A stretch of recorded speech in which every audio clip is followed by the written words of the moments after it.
d'accueillir avec un tonnerre d'applaudissements Monsieur Pedro Almodóvar.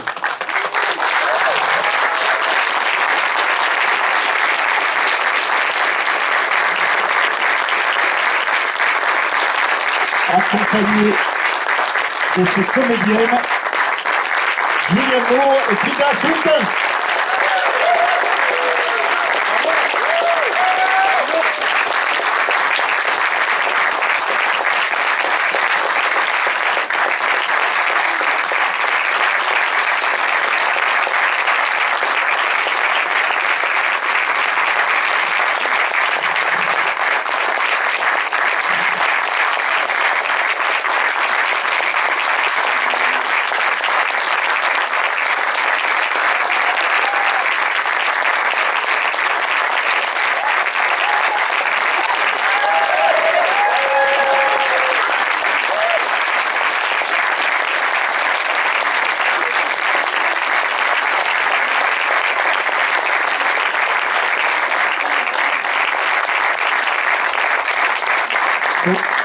Please meet the Club Allociné. It's like the best movie lovers in France. They're here for you. Donc cette rencontre sera animée par Brigitte Baronnet de la rédaction d'Allociné. Donc Brigitte qui est juste là et nous accueillons Isabelle Seguela et Massoube Laïdji qui s'occupent de la traduction. Et merci beaucoup d'être parmi nous. Nous vous laissons la place. Bonsoir, c'est très impressionnant de vous avoir face à nous et face à moi ce soir. Donc, je vais d'abord vous poser quelques questions au nom du Club Allociné et ensuite la parole sera au public. Tout d'abord, Julianne, Tilda, c'est la première fois qu'un film vous unit. De vous voir dans un film, un même projet ensemble semble comme une évidence. Vous connaissiez-vous un peu avant ce tournage et aviez-vous envie de travailler ensemble depuis longtemps? Et pour vous, Pedro, une question liée à cette même question. Comment avez-vous eu l'idée de réunir Tilda et Julianne ensemble? Bueno, lo primero es tener una historia que merezca a estas dos intérpretes. La première chose, c'est d'avoir en main une histoire qui mérite deux tels interprètes. Y esto es una película de actrices, es una película básicamente de dos actrices, de dos personajes femeninos. Entonces, la película no tiene sentido si no encuentras a dos intérpretes que den la talla, o sea, dos intérpretes monumentales, como es el caso. En fait, c'est un film vraiment d'actrices, puisque ce sont deux personnages féminins, et le film, en réalité, n'aurait quasiment pas de sens si il n'y avait pas ces deux actrices absolument extraordinaires qui sont à la hauteur. Cuando escribía el guión, que ya aparecía el personaje de Martha, la que está enferma, inmediatamente pensé en Tilda, no porque me pareciera que bueno, Tilda es muy delgada, sino, bueno, acabábamos de hacer La voz humana, entonces tenía muy buen recuerdo del rodaje y quería volver a trabajar con ella. Et lorsque j'écrivais le scénario et que j'écrivais ce personnage de Martha, donc qui est celle qui est malade, j'ai pensé tout de suite à Tilda. Pas pour son physique, c'est vrai qu'elle est très mince, mais parce que je venais de faire la voix humaine et avec elle, et que j'avais un excellent souvenir de ce tournage avec elle et que j'avais très très envie de tourner à nouveau avec elle.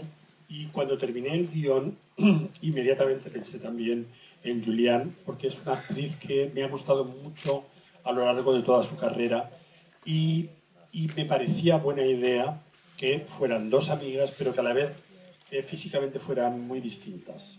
Entonces les mandé el guión a ambas, dijeron que sí y a partir de ahí, bueno, viene esta historia que acabáis de ver.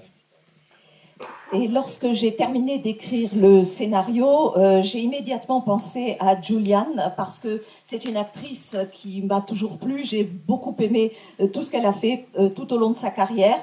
Et puis je pensais que c'était une bonne idée d'avoir ces deux actrices parce qu'elles jouent deux amies qui sont très proches, mais en même temps je voulais que physiquement elles soient très différentes.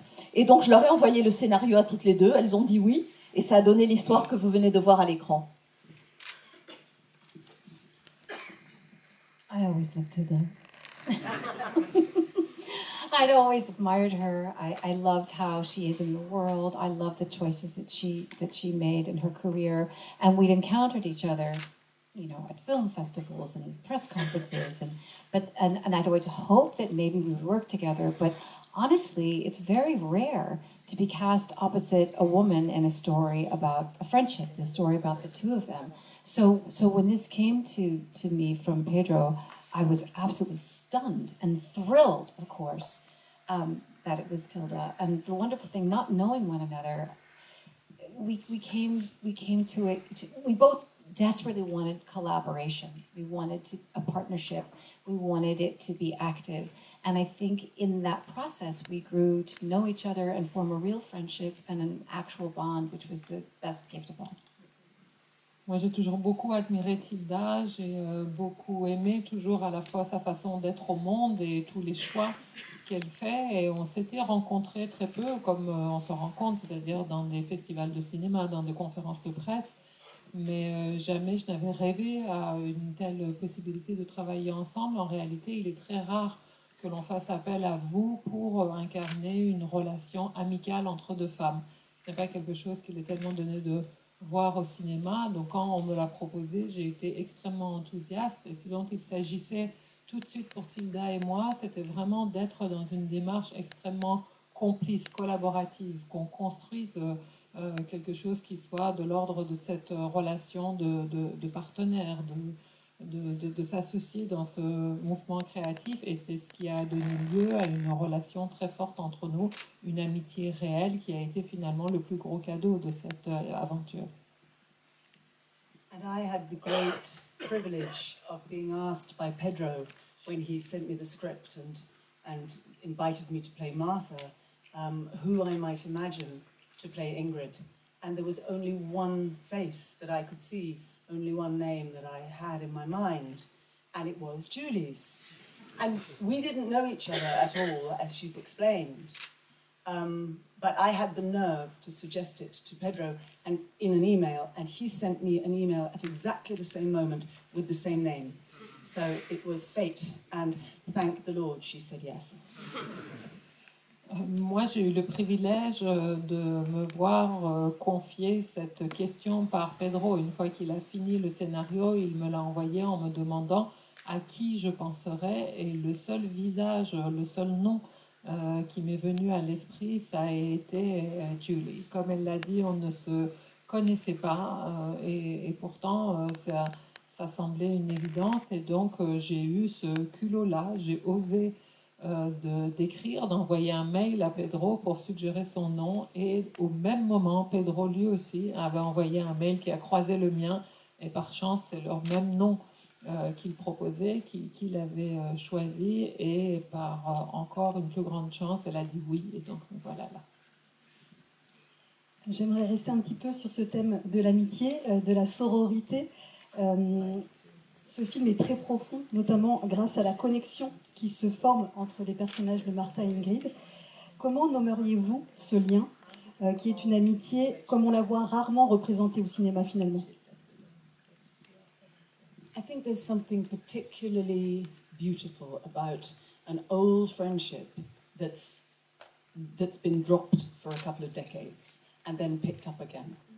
Because your bond, especially if, as in the case of Ingrid and Martha, you've known each other in your 20s, when you're really raw and really incontinent and really free and making mistakes and not judging each other and, you know, showing all your warts and everything to each other. And then when you see each other later on, that's the bit of the bond that just gets picked up. And all the intervening years, all the marriages and children and careers and living in other countries is not important. It's the original bond, the original solidarity that's there. And both Julie and I are old enough to know this joy. We may not have been old friends for longer than a year, but we know what it is to have these long, long bonds resuscitate and really be meaningful in our lives. And so we were able to really draw on that. We know that it's a reality, and it's a treasure of later life, I think. Je pense que ce qui est très particulier et très beau dans l'histoire qui est racontée ici, c'est ce type d'amitié que l'on a quand on s'est rencontré très jeune, une très vieille amitié qui a été interrompue pendant plusieurs décennies et que l'on reprend à un âge plus avancé. Et ici, dans le cas de nos personnages, de Martha et Ingrid, elles ont été amies dans la vingtaine. La vingtaine, c'est l'âge où on est tout fou, où on est un peu brut, où on se trompe, où on n'a pas peur de montrer ses défauts, ses faiblesses à l'autre. Et donc, la relation qui s'est créée, c'est la relation de ce type de relation, cet état de la vie-là. Et puis, il y a eu tout ce laps de temps où elles ne se sont pas vues, on ne s'est pas vues. Et donc, tout ce qui s'est passé entre-temps, les mariages, les enfants, les carrières, le fait d'avoir vécu à l'étranger, finalement, ça ne compte pas. Ce qui compte, c'est précisément cette solidarité, cette franchise-là, ce lien très fort qui s'est créé dans leur jeunesse.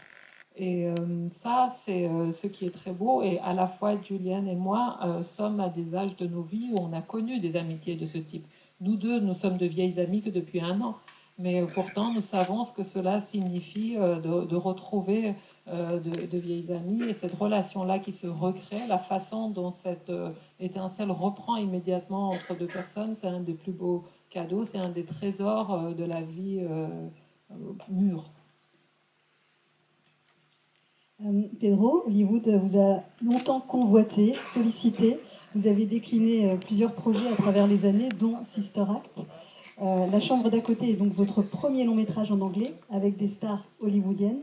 Pour autant, je ne pense pas qu'on puisse dire que La chambre d'à côté soit tout à fait un film hollywoodien. Comment le définiriez-vous? Est-ce que c'est un film almodovarien en anglais?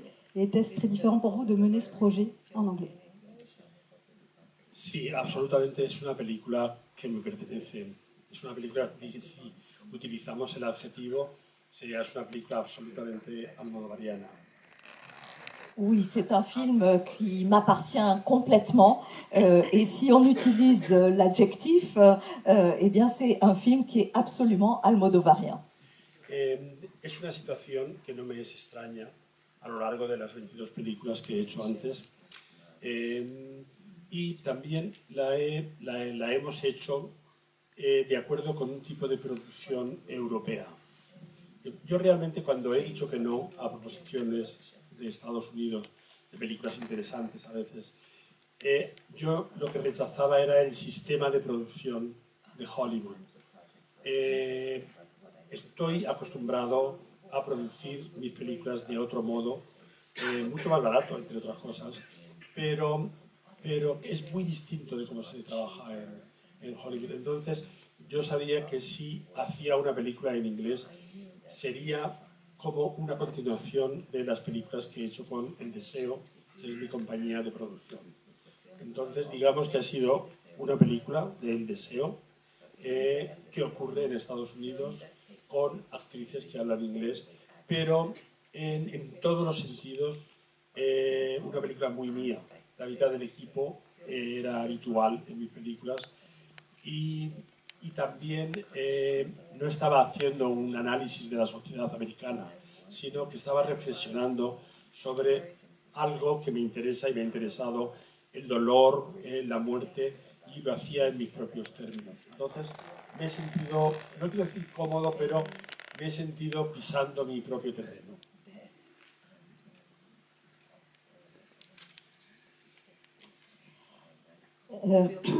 Alors, d'abord, la situation qui est décrite dans le film n'est pas étrangère à ma filmographie au long des 22 films que j'ai déjà faits.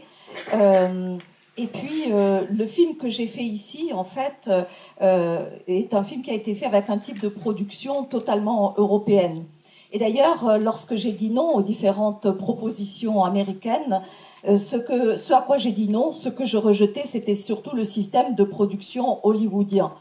Moi, je suis habituée à un certain type de production, une production de mes films qui sont faits d'une autre façon, moins chère d'ailleurs, et très différente de la façon dont on fait les films à Hollywood. Alors, c'est vrai, c'est un film qui est fait en anglais. mais c'est un film qui est complètement dans la continuité de tous les autres films que j'ai fait avant et que j'ai produit avec ma société de production LDCO. Donc c'est un film de LDCO qui se passe aux États-Unis, certes, avec des actrices qui parlent anglais, mais c'est un film qui m'appartient complètement. C'est vraiment un film à moi. D'ailleurs, la moitié de l'équipe qui travaille dessus, ce sont des habitués de mes films. Et dans ce film, je ne fais pas du tout une analyse de la société américaine. En fait, c'est une réflexion qui m'est propre sur la douleur, sur la mort, et que je raconte en mes propres termes. Et donc, je me suis sentie, je ne dirais peut-être pas complètement à l'aise, mais en tout cas sur mon propre terrain en faisant ce film. Ça sera ma dernière question avant de passer la parole au public. Une dernière question sur la place de l'art dans ce film. Le film est vraiment truffé de références, que ce soit la peinture, le cinéma. Et c'est comme une déclaration d'amour à l'art. Je voulais savoir quelle place cela a occupé dans vos vies et peut-être un exemple récent d'une œuvre d'art qui vous a profondément marqué.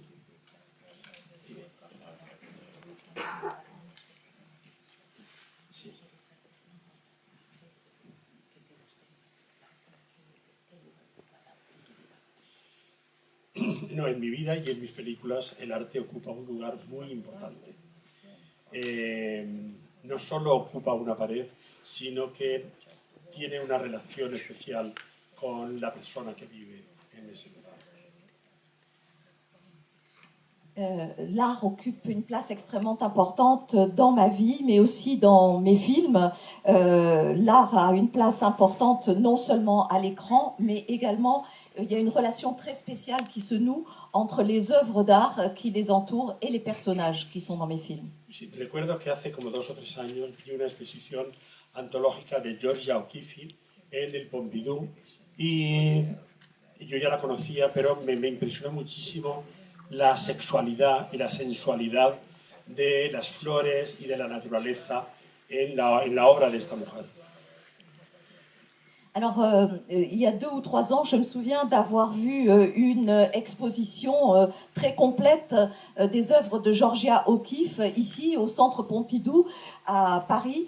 Et j'ai été très frappée par à la fois la sexualité et la sensualité qui sortent de ces fleurs et de cette nature qu'elles représentent. Entonces elegí para la habitación de Martha en su casa un cuadro donde vemos solamente un tronco de un árbol que se bifurca y que para mí absolutamente tiene una referencia al órgano sexual masculino. Porque para Martha la sensualidad y la sexualidad han sido 2 escudos muy importantes para luchar en la vida y también para luchar cuando ha hecho reportajes en la guerra.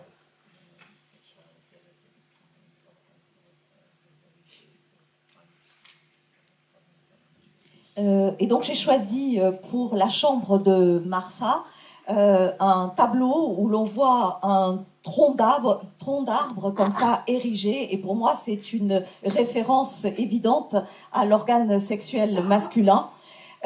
Et donc pour moi c'était important car ce personnage de Martha a utilisé la sexualité, la sensualité comme bouclier pour se protéger dans la vie, pour se protéger quand elle allait faire des reportages de guerre. Entonces la respuesta es Georgia O'Keeffe. Eso fue muy importante. Donc voilà, la réponse à votre question, c'est Georgia O'Keeffe qui a été très importante.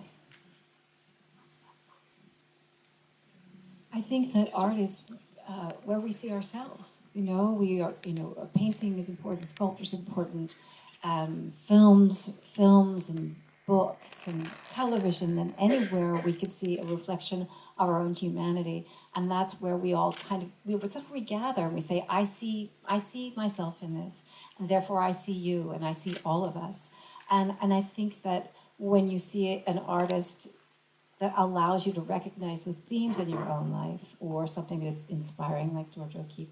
For me, it's Louise Bourgeois. I go back to her again and again and again because she's someone who ruminated on the same idea her entire life. She always thought about her mother. She always thought about her family. She always thought about female transformation. And you see it in an abstract way, you see it in a figurative way, and it never ceases to fascinate me because it's about her journey as a woman and her feeling of herself within a family. But I think that's what we're always looking for. And I love the fact that Pedro sprinkles all of these beautiful paintings and films and books throughout his film, because that's how we know we're alive. That's how we know we're not alone. Je pense que c'est vraiment à travers l'art que l'on se découvre soi-même. C'est à travers une peinture, la musique, le cinéma, la littérature, mais aussi la télévision, la sculpture, dans toutes les formes d'expression artistique, que l'on se découvre soi-même, que l'on découvre sa propre humanité, mais aussi que l'on découvre l'autre, qu'on va à la rencontre de l'autre.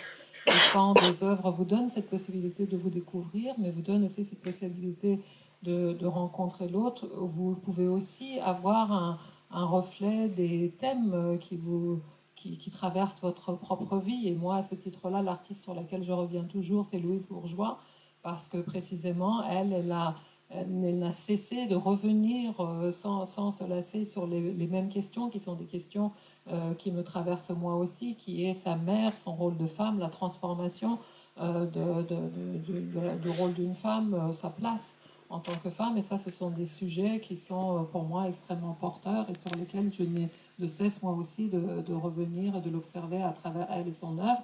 Et je suis vraiment très reconnaissante que Pedro ait semé comme ça dans son film, ses films, ses livres, ces peintures qui nous permettent précisément d'être dans son rapport à soi et à l'autre.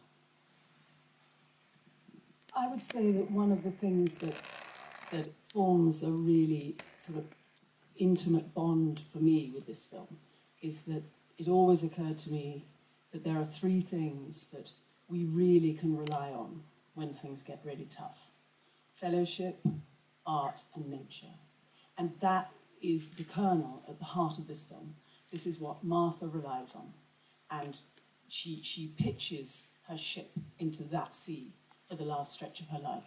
These are the things that she throws herself at. And they sustain her, they hold her, and they will hold us.